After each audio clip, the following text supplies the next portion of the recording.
Blog Futur Chien Guide, rubrique Rencontre avec, article du vendredi 4 septembre 2020 intitulé Bernadette, déficiente visuelle comblée. Bonjour Bernadette. Bonjour Estelle. Merci de me rejoindre pour ce quatrième épisode, cette quatrième rencontre en tout cas pour mon blog Futur Chien Guide.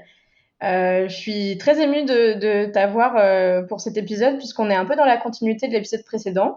On va le comprendre, on va pas vendre tout de suite la mèche, mais l'épisode précédent, on parlait de Marie et de ses 3 élèves et il se trouve que vous êtes très liés et pour un certain temps, voire pour une vie, tu vas nous dire tout ça. Est-ce que tu peux te présenter déjà, comment tu t'appelles, etc.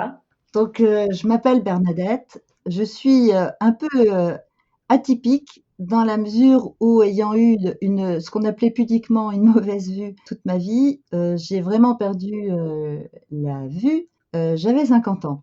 Alors, à 50 ans, on pense soit que sa vie est fichue parce qu'on a perdu la vue, soit parce qu'on a des engagements familiaux importants. On se dit qu'on n'a qu'une vie et qu'il faut rebondir et foncer. J'ai choisi ça, de rebondir.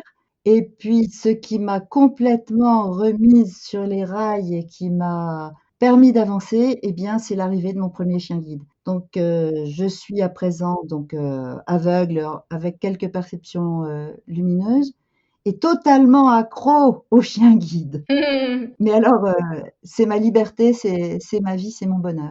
Est-ce que tu peux nous dire un petit peu ce que tu fais aussi au quotidien en dehors de ton lien avec les chiens guides? Donc, j'habite en grande banlieue, à Saint-Quentin en Yvelines. J'ai 5 enfants, enfin, nous avons 5 enfants, mon mari et moi, et 11 petits-enfants, dont 8 habitent dans un rayon de 8 kilomètres. Quelle belle tribu! Ça s'appelle une tribu parce que donc nous nous réunissons quand même assez souvent. J'ai souvent des petits-enfants à la maison, bien qu'aveugle. Je devrais même pas dire bien qu'aveugle. En tant que grand-mère, j'ai gardé tous mes petits-enfants à partir de leur naissance, y compris les jumeaux. J'ai apprécié les grelots de mes chiens parce que les jumeaux, ça part jamais dans la même direction quand ça marche à 4 pattes. Et donc, pour les repérer, je leur mettais des grelots aux pieds. À tes À petits-enfants? mes petits-enfants. Par contre, j'en mets pas à mes chiens parce que je trouve que ça fait trop de bruit. Exceptionnellement pour les petits-enfants, c'était très bien. Depuis toujours, j'ai été très militante et engagée dans plusieurs causes. Donc mon mari et moi, on est très engagés. Lui, c'est les gens du voyage.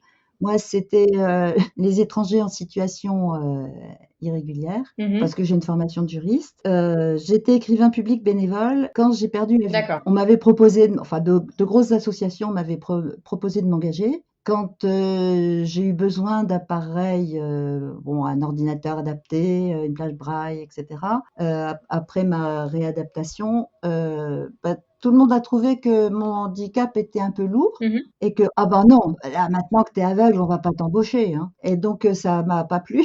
D'accord. Donc j'ai monté mon entreprise d'écrivain public et j'ai eu les lauriers d'or de la GFIP, ce qui m'a fait très plaisir et beaucoup de bien. La GFIP, en 2 mots, tu peux nous dire? Alors la GFIP, c'est c'est un sigle que je vais pas traduire, mais c'est l'organisme qui perçoit les 6% de contribution, on va pas dire amende, de contribution des entreprises de plus de 20 salariés qui n'embauchent pas de personnes handicapées. Donc normalement, chaque entreprise de plus de 20 employés devrait employer 6% de personnes handicapées.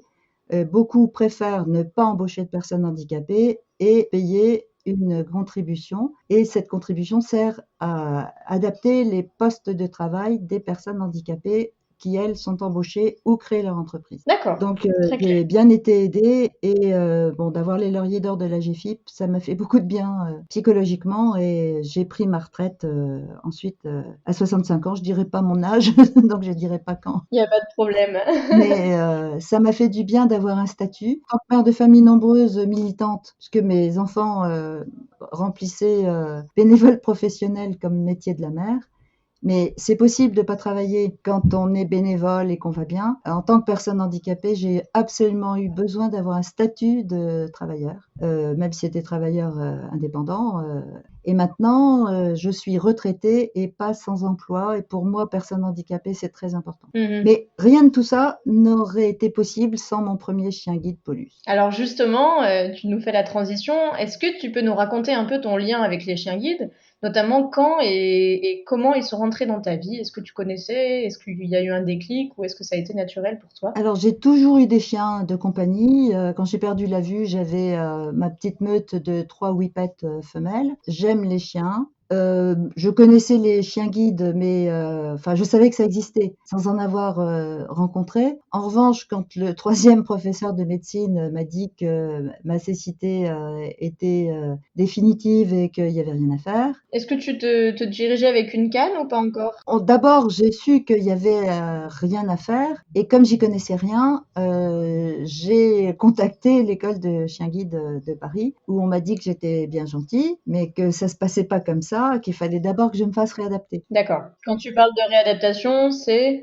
Dans un centre, il y avait une liste d'attente, mais je me suis inscrite pour une réadaptation où j'ai appris l'essentiel de ce qu'on doit savoir quand on perd la vue, c'est-à-dire essentiellement la locomotion, les gestes de la vie quotidienne, et j'ai choisi après d'apprendre le braille, qui est l'écriture normale des personnes handicapées visuelles. Ok. Donc j'y allais 3 fois par semaine, et pour avoir un chien guide, pour nous personnes handicapées, il est indispensable d'être autonome à la canne de locomotion, ce que je savais pas. Mhm. Maintenant que j'ai fait cet apprentissage, c'est absolument évident. Parce qu'il faut être complètement autonome dans la rue, avec une canne de locomotion, pour pouvoir avoir un chien guide. Le chien, c'est le summum de la locomotion, mais ça ne remplace pas la canne, c'est autre chose. C'est un autre binôme. Enfin, c'est, on dirait pas un outil, mais Ah ben non, justement, c'est pas un outil, parce que la canne est un outil. Quand on dit à une canne de locomotion, donne-moi le métro ou trouve la porte, ça marche pas. ah non. Et c'est la grosse différence avec le chien vivant et tellement vivant. Tu es passé par donc ce stade de réadaptation, comme ça s'appelle, du coup. J'apprends ce mot, je le découvre. Je déteste le mot de rééducation, D'accord. extrêmement répressif. Je préfère réadaptation. Je me suis adaptée à ma nouvelle vie sans la vue. Ok.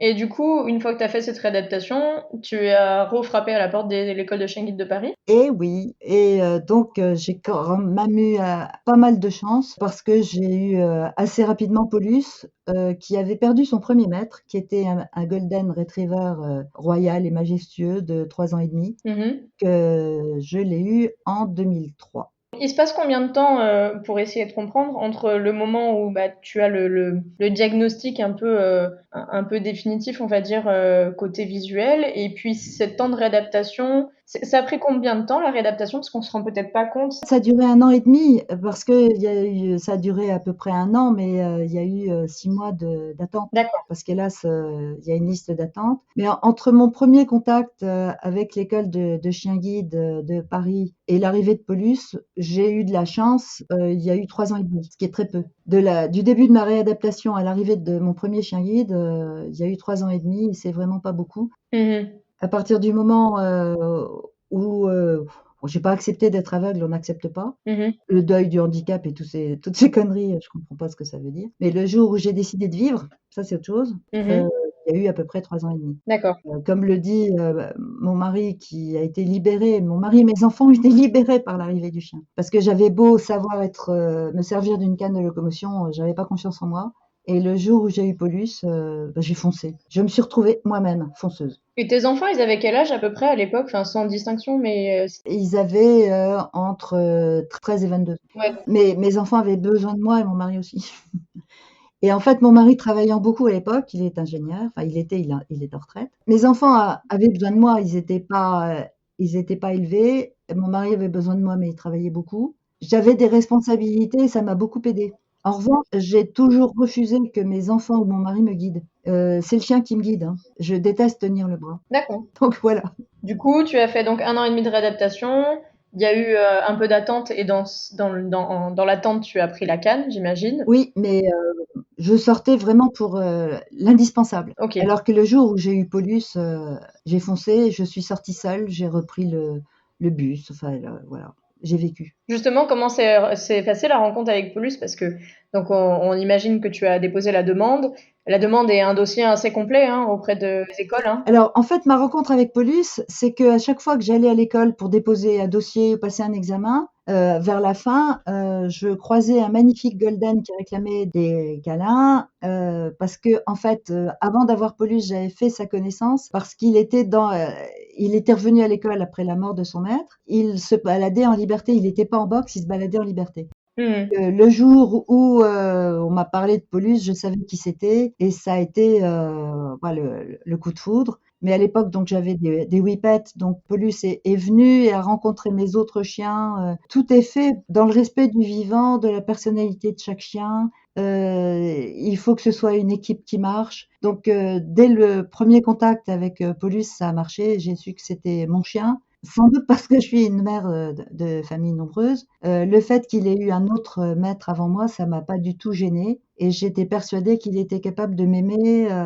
et de me reconnaître comme sa maîtresse. Et ça s'est passé très rapidement. Du coup, tu as pas eu forcément d'essai avec d'autres chiens. Pour lui, ça a été une évidence pour tout le monde. Pour Paulus, j'ai pas eu le choix. Ça a été sans problème Paulus. Parce que à l'école, ils avaient bien vu que j'avais pas assez confiance en moi pour avoir n'importe quel chien et qu'un chien de 3 ans et demi posé, c'était exactement ça qu'il me fallait. Et du coup, c'était en quelle année ça, Paulus, En qu'on 2003. 2003. Donc voilà. Et donc il m'a accompagnée jusqu'en 2010 où là vraiment il fallait qu'il prenne sa retraite. J'ai eu la chance de le garder en retraite à la maison. Mhm. Et j'ai eu Dakota, une flatcoat complètement cinglée qui m'a réjoui le cœur et toute la famille qui était un excellent chien guide. Par exemple, reste à ta place. Elle n'a jamais compris ce que ça voulait dire. Elle était tellement pot de colle qu'elle Oh non, elle elle n'était voulait. pas pot de colle, elle était enthousiaste. D'accord. Elle n'était pas accrochée spécialement à moi, elle était accrochée à tout être humain vivant. Et puis, c'est surtout que Dakota est arrivé, il y avait du coup Paulus à la maison. Ah oui, et ça fait un bien fou à Paulus qui était vraiment fatigué. Donc Dakota est arrivé en 2010. Bon, là pour le coup, j'ai un peu attendu entre mes deux chiens, mais donc j'avais repris la canne. Parce que comme je l'ai dit et je le redis, c'est complètement fondamental d'avoir une autonomie à la canne. Mhm. Paulus m'avait déjà suffisamment libérée pour que je prenne de plus en plus de responsabilités associatives. Mhm. Quand Dakota est arrivé en 2010, j'avais déjà des responsabilités à l'Association nationale des maîtres de chiens guides d'aveugles. Mhm. Et pendant ma vie avec Dakota, dans le milieu associatif, quand on met le petit doigt, il y a le bras qui y passe. Et de ce côté-là, c'est comme ça que ça s'est passé. Mhm. Donc Dakota, en revanche, était donc une flatcoat très vivante, on va dire, mais excellent chien guide. Et c'est pareil avec elle, j'ai appris à foncer encore plus, à n'avoir peur de rien. Mhm. Je refuse d'avoir peur et j'ai besoin d'un chien qui ait pas peur. Donc alors Dakota, j'avais choisi entre Dakota et un autre chien et une fois de plus, ça avait été le bon choix, c'était Dakota qu'il me fallait. C'était quoi qui avait fait la différence, entre guillemets, c'est par rapport à la symbiose que vous avez créée avec Dakota? Le côté qui m'a plu immédiatement dans Dakota, je connaissais pas du tout les flatcoats qui sont des chiens très particuliers. Oui, pour en avoir eu plusieurs, et notamment, je rebondis sur le fait que tu disais que Dakota était vraiment pleine de vie, qu'elle savait pas rester à sa place. J'ai aussi en relais une jeune flatcoat, Nolka, qui, par son énergie, avait réussi à se faire un kyste au bout de la queue de par la trop énergique, les trop énergiques mouvements qu'elle faisait avec sa queue. Et donc, à force de taper notamment le radiateur qui était près de sa place, un kyste s'était développé. Et donc, quand je l'avais eu, moi, elle était avec un pansement au bout de la queue, donc un pansement tout blanc. Et la plupart des gens me demandaient, c'est bien comme ça, les aveugles pourront l'avoir. Alors que c'est pas du tout l'objectif du pansement. C'était pas du tout l'objectif, mais beaucoup de personnes ont interprété que le pansement était là pour identifier l'arrière et la queue du chien. Une petite anecdote. Il faut dire que les idées des valides sur ce qu'on est capable de faire, on pourrait en faire un gros livre. Mais c'est vrai que Dakota remuait la queue sans arrêt et dormait très très peu. Mhm. Normalement, un chien, ça dort beaucoup, mais en réunion, Dakota était toujours en éveil, complètement sage, couché sous ma chaise ou sous la table, sans problème, mais la tête levée. Alors que bon, mes autres chiens en réunion, ils posent leur tête et au bout d'un moment, ils s'endorment, Mara en particulier. Dakota avait besoin de très peu de sommeil, mais par contre, effectivement, elle avait une queue très musclée. On a vécu des choses formidables avec Dakota. Aussi bien donc avec la famille d'accueil de Paulus, là c'est un peu à l'aparté, que avec la famille d'accueil de Dakota, je partais du principe qu'il fallait que je les rencontre et qu'ils avaient bien le droit de voir le chien qu'ils avaient aimé.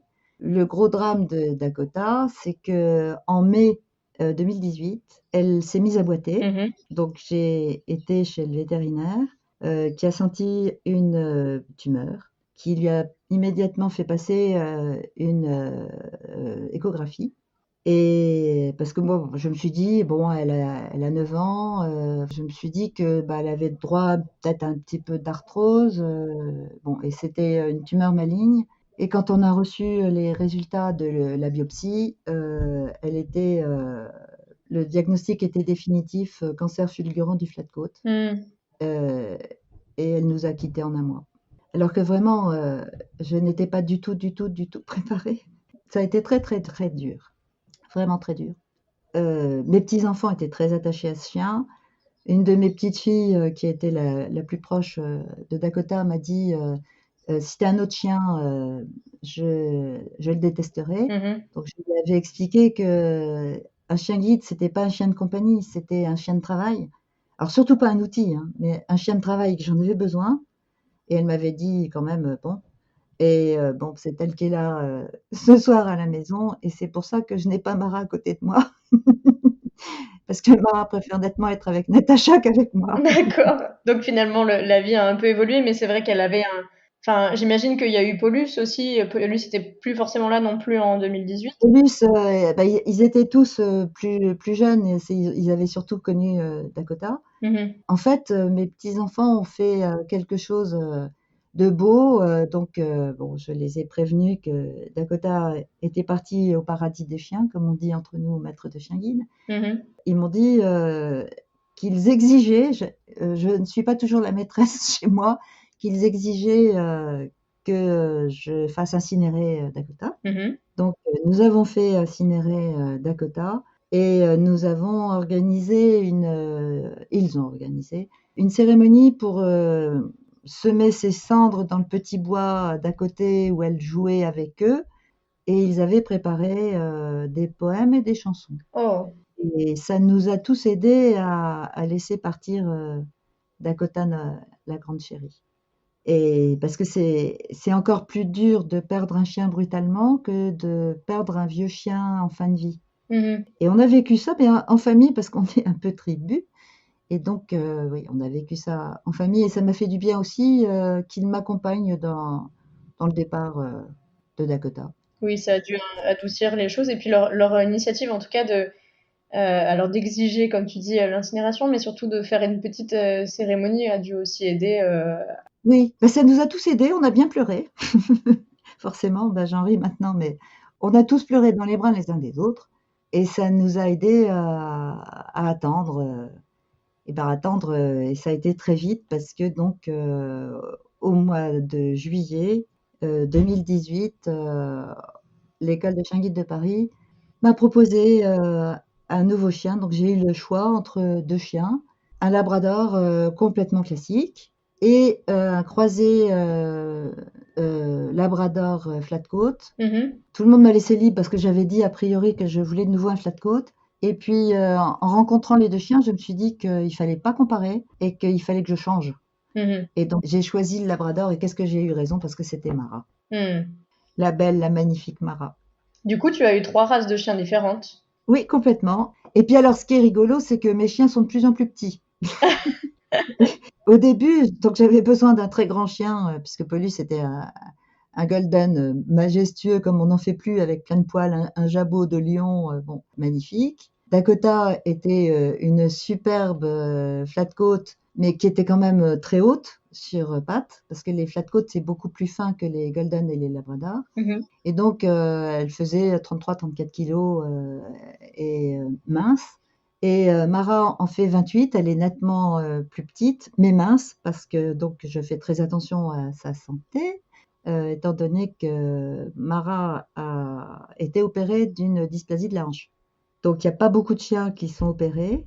Mara a été opérée parce qu'elle avait d'énormes qualités de chien guide. Mhm. Et je suis absolument confiante. Bon, ouais, je fais très attention. Elle n'est pas grosse. Je lui donne des compléments alimentaires. Elle court, mais elle ne saute pas. Enfin bon, je fais très attention à ses hanches. Pour le moment, tout va bien.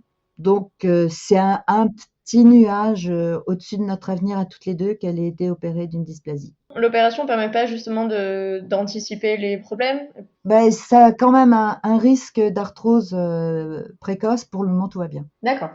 Donc, je la surveille de près, le vétérinaire aussi. Comme nous avait raconté Marie, du coup, qui a été sa famille d'accueil, dont tu vas nous parler. Voilà, on va le dire. Il est vrai que donc elle avait été opérée et Marie nous racontait qu'elle était en convalescence à l'école et qu'elle avait la grande joie de pouvoir aller la voir régulièrement, en tout cas. Oui, parce que donc, on va le dire, Mara, c'est la Mara dont parle Marie, qui a été sa famille d'accueil, que je rencontre avec bonheur. Et donc, voilà, on a fait des choses formidables avec Marie en particulier. Bon, elle en parle quand il est interviewé. On a passé une journée avec Mara dans son école parce que bon, c'est un sujet qui m'est cher. C'est très très important pour moi d'avoir des relations avec les familles d'accueil de mes chiens. Ça, c'est quelque chose que tu as toujours souhaité? Dès que j'ai eu Paulus, j'ai dit bon comment dire à sa famille d'accueil que Paulus va bien, qu'il a une nouvelle maîtresse. Et donc surtout il y a plusieurs années, c'était pas la politique de l'école qui ait des contacts parce que le chien saurait plus où il en était. Donc le chien, il a le droit d'aimer qui il veut, sa famille d'accueil, son éducateur. Bon, et ben son maître, c'est son maître. Donc moi j'ai aucun problème, Mara m'aime comme je l'aime et on est alors j'aime pas le mot fusionnel, mais disons qu'on est très très très attachés l'une à l'autre. Mhm. Mais en revanche, Mara, elle a le droit d'aimer qui elle veut, comme moi je peux aimer qui je veux, y compris le whippet de ma sœur, Eldo, qui est un des grands copains de Mara. Mais sans les familles d'accueil, nous n'aurions pas nos chiens. Sans l'amour que les familles d'accueil portent à nos chiens, ils ne seraient pas aussi équilibrés. Je Mhm. trouve ça normal de les rencontrer. Et je crois que Marie, ça lui fait du bien de voir Mara. Mara, ça lui fait du bien de voir Marie. Et moi, j'aime Marie. Donc, tout va bien. C'est vrai que c'est quelque chose c'est comme ça qu'on s'est rencontrés avec Marie, hein, pour ma part. C'est ce que j'expliquais la dernière fois. Quand le départ en éducation de Mara s'est profilé, elle a voulu elle a voulu avoir un peu des témoignages des uns et des autres, d'autres familles d'accueil en tout cas, pour avoir de l'information et puis savoir comment on survivait entre guillemets au départ en éducation de son premier élève chien guide.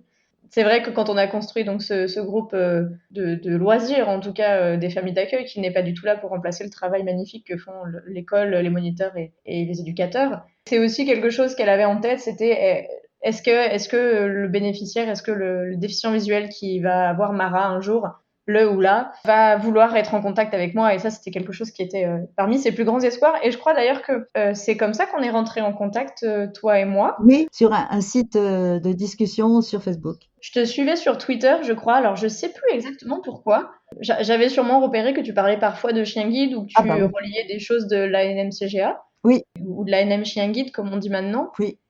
Et du coup, c'est vrai que voilà, quand j'ai vu, il me semble que j'ai vu une photo de Mara, c'est ce qu'on disait avec Marie la dernière fois, qui s'éclatait. Donc c'était, je pense, pendant vos premiers week-ends de rencontre avec Mara, puisque Mara te guide pas forcément le premier jour où tu la rencontres. Non, surtout qu'en fait, c'est pour ça que nos relations avec Mara ont été très fortes dès le départ. C'est qu'en fait, j'ai fait ma remise en août avec elle, mais je l'ai eu 3 semaines comme chien de compagnie en juillet. Quand la remise n'est pas faite, le chien n'a pas le droit de guider, le maître n'a pas le droit de lui mettre un harnais. Mhm. Mais je l'ai eu pendant 3 semaines comme chien de compagnie. Mais c'était un chien de compagnie tellement exceptionnel qu'elle m'a un petit peu guidée à la laisse. D'accord. Mais je ne lui ai pas mis de harnais, j'ai respecté mes engagements. Mais donc, elle avait vécu 3 semaines avec moi avant la remise officielle. Donc, ça crée des liens pas possibles, hein. C'est beau, c'est chouette. J'ai beaucoup aimé ce temps gratuit de rencontre avec elle. Parce qu'il n'y avait pas de lien de travail, c'était tout beau, tout chouette. Et après, le lien de travail s'est construit très naturellement sur cette base. Complètement, parce que oui, là, c'est un de mes grands moments, mais je sais que c'est pas maintenant qu'il faudrait que je le dise. Mais donc j'ai eu 3 semaines Mara. Ensuite, je suis partie une semaine en vacances avec le reste de ma famille, et donc j'ai rendu Mara à l'école parce que je pouvais l'avoir chez moi, je pouvais pas l'avoir en vacances. J'ai complètement trouvé ça normal et compris. Mhm. Ensuite, donc au bout de cette semaine-là, ça a été mon entrée en remise. Quand je suis arrivée à l'école de chien guide, bon, c'est à Buc parce que comme j'habite dans le coin, la remise s'est faite à Buc. Mara m'a fait une fête dingue. Elle m'a sauté dessus alors que d'habitude elle saute pas sur les gens parce qu'elle est très très bien élevée. Mhm. Elle était tellement contente de me revoir que c'était évident que c'était mon chien et que j'étais sa maîtresse. Immédiatement, le rapport travail s'est greffé sur le rapport affectif que j'avais déjà avec ce chien. Mhm. C'est une grande affective, ma Mara chérie. L'équipe d'attribution sait choisir le bon chien parce que c'est vraiment Mara qu'il me fallait. Avec Mara, ça s'est forcément bien passé parce que c'est vraiment un chien qui avait envie de travailler. Elle se précipite sur son harnais. Au début du confinement, elle allait devant son harnais, elle s'asseyait. Manifestement, elle me disait non mais qu'est-ce qui se passe? On sort plus, on travaille plus. Bon, Mhm. c'est un chien qui aime travailler. Mais c'est mon troisième chien guide et c'est mon troisième chien aimant travailler, hein. Le chien, il a envie de travailler pour faire plaisir à son maître, pour sortir. Bah, ils sont pas casaniers, hein, ils aiment sortir. Ils aiment voir des choses nouvelles, des expériences nouvelles. Ils sont curieux, nos chiens. C'était une remise un peu spéciale qui s'est très bien passée. Puis donc à la fin de la remise, donc qui doit durer 2 semaines, on a été à Versailles, à Paris, parce que donc dans la mesure où avant le confinement, j'allais moins 3 fois par semaine à Paris, donc il fallait que je connaisse la gare Montparnasse par cœur. Donc Mara aussi. Donc Mara aussi, y compris donc la ligne 6 et la ligne 13. Mais Mara est extraordinairement intelligente et puis ça m'amuse.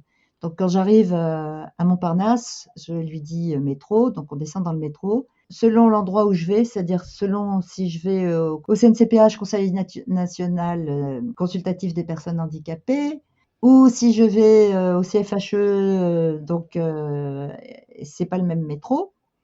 Et ça m'amuse beaucoup de dire très fort 6 ou 13, parce que les gens se demandent si Mara c'est compté. Non, Mara c'est pas compté. Par contre, si on donne un nom à un lieu, le chien il comprend, il s'en fout que ce soit 6 ou 13. Mhm. Elle me conduit sur le quai de la ligne 6.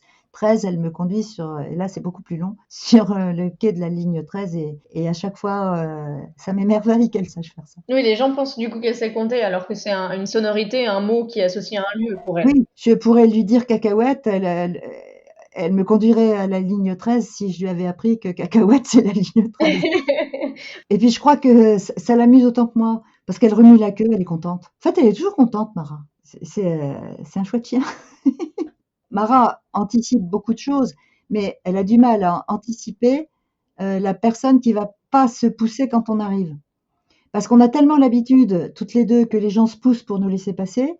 Mhm. Quelquefois, mon mari, quand on sort ensemble, il est un petit peu en retrait pour pas gêner Mara. Et il rit en me disant, mais tu te rends pas compte du nombre de gens qui se sont poussés pour vous laisser passer? Non, je m'en rends pas compte parce que les gens se poussent et pour moi, c'est naturel, il n'y a personne, il n'y a pas d'obstacle. Mhm. Parce que quand les gens disent à un aveugle guidé par un chien, attention, il y a un obstacle, attention, attention, je dis non, mais pour nous, il n'y a pas d'obstacle. Je m'en fiche qu'il y ait des poubelles, donc ça m'énerve. Mais je ne rentre jamais dans une poubelle sur un trottoir parce que je suis Mara qui fait un écart. Mara, elle évite, euh, Mhm. elle évite tout. Mais en revanche, quelqu'un qui arrive en face de nous et qui va pas se pousser, le chien a du mal à anticiper les mouvements rapides. Et donc là, pour le coup, de temps en temps, je me prends quelqu'un en pleine poire. J'ai retrouvé ma liberté, je me suis retrouvée moi-même. Avec chacun de mes chiens, j'ai retrouvé une part de moi-même. Finalement, je vais finir par être complète. Bon, mais en tout cas, vous avez l'air de vivre en symbiose. Tu n'utilises pas forcément le mot fusionnel, parce que quand même, ça reste un chien et toi une personne, et etc. Oui, puis j'aime pas les relations fusionnelles parce que chacun doit garder sa personnalité en fait. Hmm. Symbiose me plaît bien. Oui, c'est en fait ça. On s'entend tellement bien que on se comprend, on se prédit, on prévoit ce que l'autre va faire.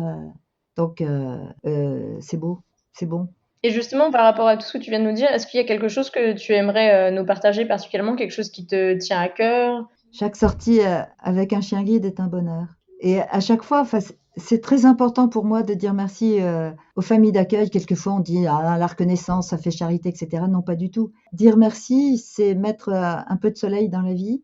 Bon, mes enfants, mes petits-enfants ont toujours utilisé les mots magiques, moi aussi. Merci, c'est merci pour la solidarité qui fait que de la naissance d'un chiot, jusqu'à la fin de la vie d'un chien guide. C'est une magnifique aventure. Sans les familles d'accueil, ce serait pas possible.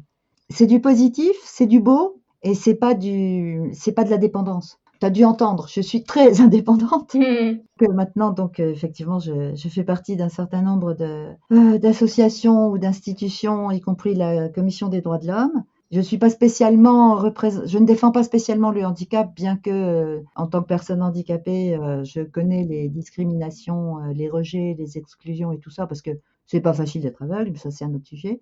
Mais en revanche, voilà, Dakota d'abord, Mara maintenant, ce sont des ambassadrices formidables de l'autonomie des personnes aveugles, et donc la présence de mes chiens, successivement, pas ensemble, c'est une manière de reconnaître aussi l'autonomie, la dignité des personnes handicapées aveugles.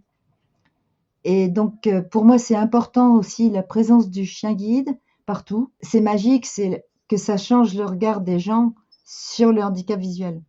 Quand je me paume dans le métro et que je me mets au milieu en disant: y a-t-il de quelqu'un de gentil pour m'indiquer telle direction? Mhm. Il y a toujours quelqu'un de gentil pour m'indiquer la direction. Mhm. C'est pareil quand je reviens du métro, que je suis à la gare à la gare Montparnasse. Mara, comme Dakota, connaît le mot panneau. J'ai Mhm. appris panneau, donc elle me conduit au panneau que je peux pas lire, et Mara non plus. Et je dis avec le sourire, parce que le sourire ça aide: y a-t-il quelqu'un de gentil pour m'indiquer le bon quai pour Saint-Quentin-en-Yvelines? Il y a toujours quelqu'un de gentil. Mhm. En fait, finalement, bon, globalement, les gens sont plutôt gentils, hein. Ceci dit, Mara est un amour. Donc, pour compléter ce qu'a dit Marie, Mara n'aboie toujours pas. Depuis 2 ans que je l'ai, elle aboyait une fois parce que mes petits-enfants lui disaient d'attraper le ballon, et le ballon, c'était une montgolfière dans le ciel. Donc, ça a un petit peu énervé Mara qui n'arrivait pas à attraper la baballe. Et elle Mhm. a fait waf une fois. Non, c'est vrai que moi, quand je l'ai rencontrée, du coup, Mara, elle était encore en famille d'accueil avec Marie. Elle était pas, c'était pas les premiers mois. On s'est connus un petit peu sur la fin de sa période en famille d'accueil avec Marie. Et après, nous, on s'est recroisés notamment à l'Assemblée générale, je crois, de l'école l'année dernière. Oui, il y a une méchante qui essaye d'ouvrir la porte parce que je ne lui ai pas appris, mais elle sait ouvrir la porte. Alors, je vais ouvrir à Mara. Et Mara, tu viens? Ça y est, t'as fini de jouer? Oui, t'es belle. Elle a abandonné Natacha pour sa maîtresse. Bon, tu peux pas la voir, mais elle remue la queue et elle a mis sa tête sur mes genoux. Mara est un gentil chien, c'est fou. Et c'est vrai que du coup, quand je t'avais rencontré la première fois, donc pour l'Assemblée générale au printemps, ça avait été très chouette de la voir et avec son harnais en vrai. Et c'est vrai que ensuite, on s'est recroisés à la journée porte ouverte et avec le fameux instant où on a fait la photo pour Marie, Oui, la photo dont elle rêvait tant et elle m'en avait tellement parlé. c'est vrai que ça avait fait plaisir à Marie, mais c'était chouette et j'étais contente que Marie soit contente. C'est quelque chose dont elle m'a parlé depuis très longtemps et c'est vrai qu'à ce moment-là, lors de la journée porte ouverte, elle m'avait redit ah meilleur Amara, meilleur à l'étroit. Noli était en éducation, enfin comme on l'a dit dans l'interview avec Mhm. elle. Et c'est vrai que je lui ai dit bah on essayera et voilà on a pu demander l'autorisation de sortir Noli du box et c'était vraiment très chouette. Et oui cette photo, enfin, j'ai mis en photo à la une de son article, c'est vraiment un grand moment pour elle. Et justement, est-ce que avec l'un de tes trois chiens guides ou les trois ou peut-être seulement deux des trois, tu as eu un grand moment de honte ou d'embarras par rapport à eux? Alors, c'est avec Dakota.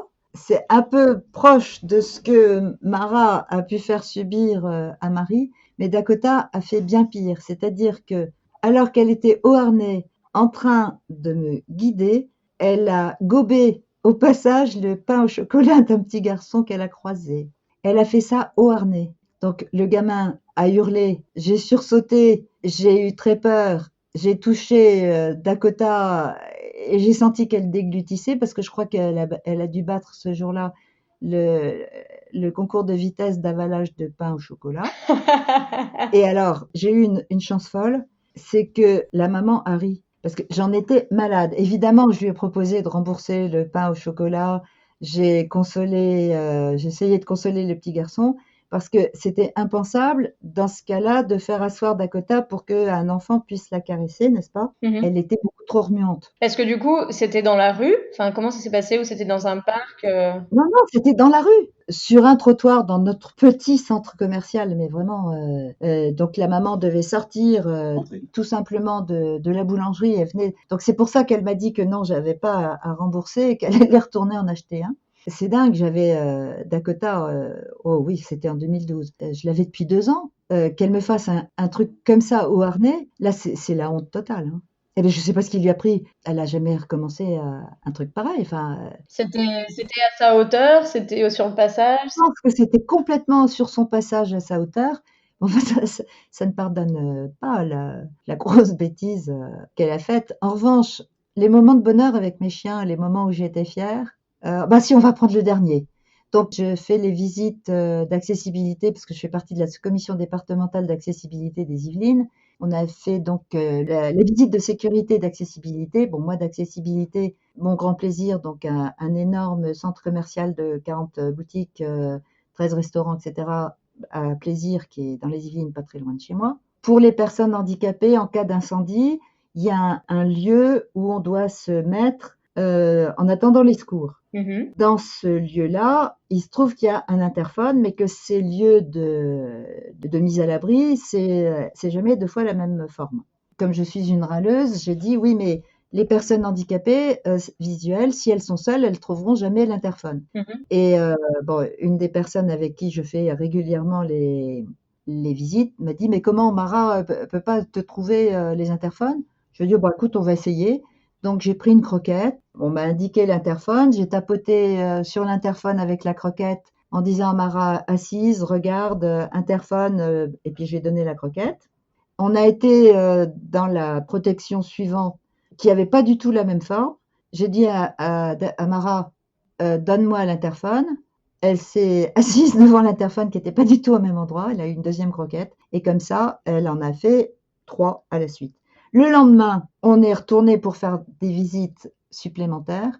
Et maintenant, Mara trouve les interphones. Je suis tellement fière d'elle. Du coup, elle apprend toujours. Oui, et elle est tellement contente. Bon, la croquette, c'est la croquette, mais c'est Mara, t'es géniale. Mara, je suis fière de toi. Enfin bon, c'est un peu l'explosion de joie. La croquette, je crois qu'elle s'en passerait. Bon, je lui donne quand même. C'est dingue à quel point les chiens aiment apprendre, mais toute leur vie. Dakota, c'est pareil, elle a appris des choses nouvelles jusqu'à la fin de sa vie. C'est tellement amusant de leur apprendre. Puis ils sont tellement désireux d'apprendre, hein. Ils ont une soif. On continue à faire des choses nouvelles. Puis alors, ce qui est incroyable, c'est que Mara, elle a peur de rien. Hein. Un bruit soudain à côté d'elle, bon, elle sursaute pas, mais Paulus et Dakota étaient comme ça aussi. Vraiment des chiens bien dans leur peau de chien, Bien dans leurs bien pattes. dans leurs pattes. Voilà, c'est l'expression que je cherchais. Donc en fait, oui, bah, je suis fière de mes chiens, quoi. Et tu disais que tu as eu d'autres moments de fierté avec les uns les autres. Enfin, j'imagine que c'est. C'est toujours. Alors, si, Dakota, alors je l'avais depuis 6 mois, j'avais l'habitude de passer dans un parc à côté de l'université chez moi. Et il y a un moment où on pouvait plus aller tout droit, donc on tournait à droite parce que j'avais touché devant moi pour protéger un apic de 2 mètres. Il y avait une grosse pierre. Et puis donc j'avais avec Dakota que j'avais que depuis 6 mois, donc on pouvait penser que c'était pas encore complètement bien ancré entre nous. Je trouvais que c'était un peu long, et puis je sens sous les pieds que je marche sur l'herbe, donc je m'y connaissais plus du tout. Il y a des gens qui hurlaient Madame, Madame, mais bon, je vais pas m'arrêter parce qu'on crie Madame. Et mon chien Dakota s'est arrêté. Et je lui ai dit bah, va devant. Et elle s'est couchée devant moi. Et les gens qui criaient Madame, Madame m'ont rattrapé, m'ont un peu trop attrapé par le bras, mais bon, je leur en veux pas. Et en fait, Dakota s'est couchée devant moi parce que la pierre n'était plus à sa place, que j'étais partie tout droit devant et que j'étais sur le point de tomber. Et elle s'est, comme dans les films qu'on voit avec les éducateurs sur les bords du quai, Dakota a fait ça. Elle s'est couchée devant moi, elle m'a bloquée. C'est ce qu'on appelle la désobéissance. C'est la désobéissance intelligente. Voilà, c'est la position qu'ils ont appris, en tout cas, comme tu dis, sur les bords des quais, en principe, Oui, quai de métro ou quai de train. Et c'est le summum, je dirais, de l'éducation quand même, puisque on apprend aux chiens à répondre à un certain nombre de mots, en tout cas. Oui, Je dirais pas d'ordre parce que ça suppose quand même de la jugeote, donc j'appelle plutôt ça des mots. oui. Et il est vrai que pour protéger son maître, quand il y a le vide, il s'arrête dans un premier cas. Et quand ça ne marche toujours pas et que, on va dire, le maître insiste, c'est se coucher en plein milieu. Et donc c'est ce qu'elle a fait, Dakota, dans ton cas. Voilà. Et Mara m'a fait la même chose sur mon trottoir où je fonce habituellement, où il y avait eu des travaux et il y avait une trappe qui était ouverte devant moi. Mara s'est arrêtée, elle s'est vraiment arrêtée pile. Et je lui ai dit devant, et c'est pareil, elle s'est couchée, mais c'était beaucoup plus fluide parce que je m'y attendais. Mm. Et en fait, la trappe était ouverte devant moi, et puis ça faisait quand même un bon mètre de profondeur, parce que c'était avec une canalisation. Sur ce, l'ouvrier est revenu, donc j'ai crié très fort en disant que c'était dangereux et que j'aurais pu tomber. Il m'a dit, mais j'avais mis des chapeaux de gendarme. Alors c'est très rigolo parce qu'il avait mis des chapeaux de gendarme sur le côté, mais pas dans le sens de marche des piétons sur le trottoir. D'accord. Bon, donc il était revenu et il est revenu un peu vite parce qu'il m'a vu de loin. Mais c'est vrai que Mara sait faire ça aussi, mais que j'ai eu moins peur parce que elle a plus anticipé. Et puis avec mon expérience d'être guidée par un chien, j'ai senti quand elle bloquait qu'il fallait pas que j'insiste. Mhm. Et sinon, je suis fière de mes chiens parce que je leur suis reconnaissante de la liberté que le chien me donne. Oui, à chaque fois que je sors, à chaque fois que maintenant Mara me guide, n'a peur de rien, je suis tellement fière d'elle. Mm. C'est des moments de bonheur, le chien guide. Si je vais bien, si je peux m'investir au service des autres, parce qu'il faut être utile dans la vie, c'est parce que le chien me libère en partie de mon handicap. Et puis se promener avec un beau chien guide, et puis j'ai eu 3 beaux chiens guides. C'est idiot, hein, parce que je les vois pas, mais je sais que Paulus, Dakota et Mara, c'est tous les 3, c'était de beaux chiens avec un beau regard, des yeux fidèles, une sorte de sourire.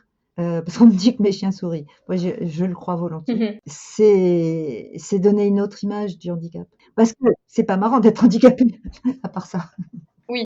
Bon, en tout cas, je vois que l'heure tourne. Écoute, je te remercie d'avoir pu échanger tout ça avec moi. Écoute, je suis contente. Parce que donc je suis la première maîtresse de chien guide du coup.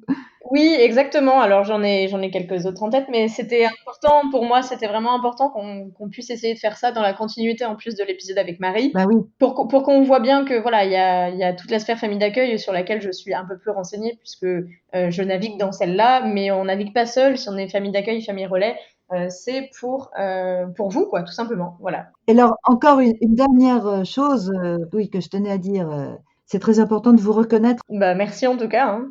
On est quand même dans le même univers. Tout à fait, et on a quand même un objectif commun de bien commun et de faire quelque chose ensemble. Mm. Moi, j'aime bien. Bah, en tout cas, ça fait une bonne conclusion à tous nos échanges. Merci beaucoup. Merci.